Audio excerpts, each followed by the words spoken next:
Hello and welcome to World in 5. President Emmerson Mnangagwa wants Eastern and Southern Africa to collaborate in the management of archives to ensure accurate records safekeeping. He was speaking at the official opening of the 28th edition of the Eastern and Southern Africa Regional Branch of the International Council on Archives Conference in Victoria Falls. Africa has a duty to tell its own story, said the president. This can be done through the use of technology in record keeping. This, he says, will close information gaps and illustrate our sovereign status. The narratives peddled from quarters external to the continent must be corrected. While all illegally transferred cultural artifacts must return to us, we are its rightful owners. Zimbabwe is implementing the Community Archives project to ensure that archival material mirrors communities where it's generated.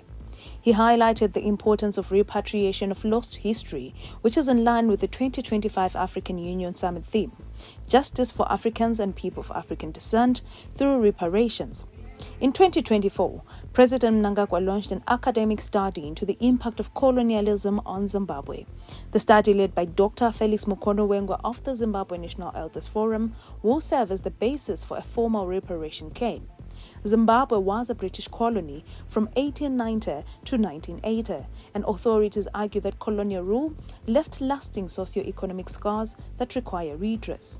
As the continental leadership of Africa, we have the political will to push for the repatriation of our stolen or confiscated cultural artifacts and archives.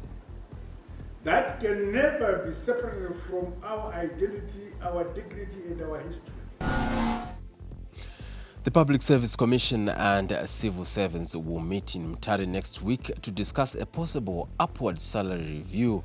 Non-monetary benefits are also likely to be on the table. Zimbabwe Confederation of Public Sector Trade Union Secretary General David Zatsunga told ZN Prime that procedures for the proposed civil servants housing scheme are now at an advanced stage. Ordinarily, we always hold quarterly meetings with the Public Service Commission. That is between ourselves as the representatives of civil servants or public sector workers and our employer being the Public Service Commission. And end of this month, we are going to have our second quarter meeting where we are going to deliberate on a number of issues that we have been talking about for a long time. But what we want public sector workers to know, and the nation as well, is that we are at an advanced stage of coming up with a housing scheme for civil servants, a scheme that will be affordable to all civil servants. And I think that work will take shape at this quarterly meeting.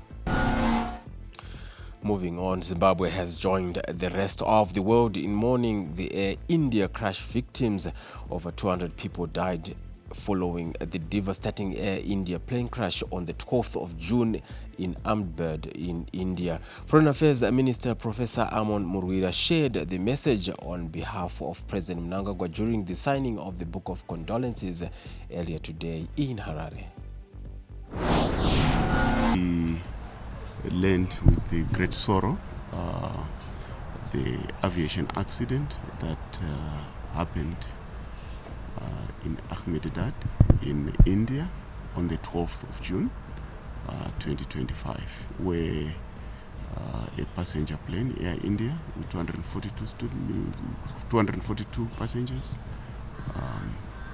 had an accident and only one survivor. But we also learned that with people on the ground, the death toll is now 270.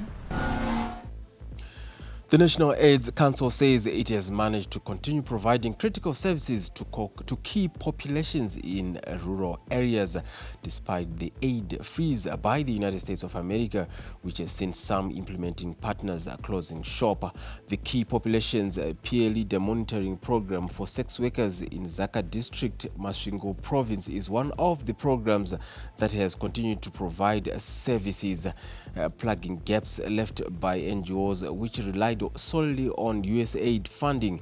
Zaka District AIDS Coordinator Anastasia Zendakwaye spoke to ZTN Prime.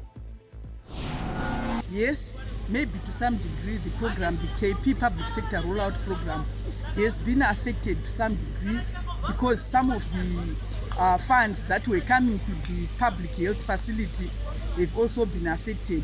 But because the staff there have been trained and they have the skills, they are already providing the services to the KP population. And this is continuing despite the fact that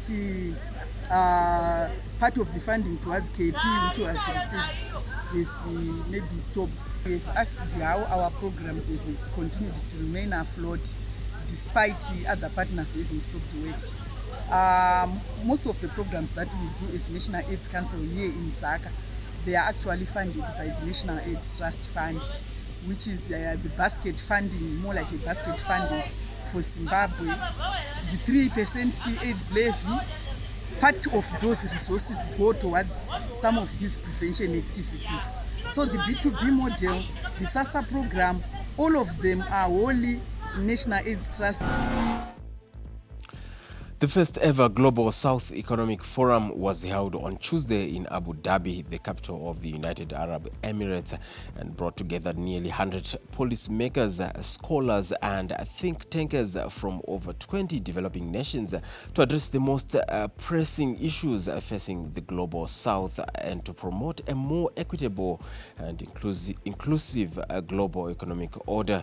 The Global South now accounts for 85% of the world's population and over 40% of the global GDP, becoming an important engine for global economic growth and showing great potential in terms of resource endowment, market size and industrial upgrading. The world is on a new economic world order is setting up now. We are on the cusp of change. And I think now Global South has enough voice that we can come together collectively and make our own decisions. So far, I think we have been ruled by G7, or you can say the Western world, but now things are changing and they are changing very fast. That's all we had on World in 5. Good afternoon.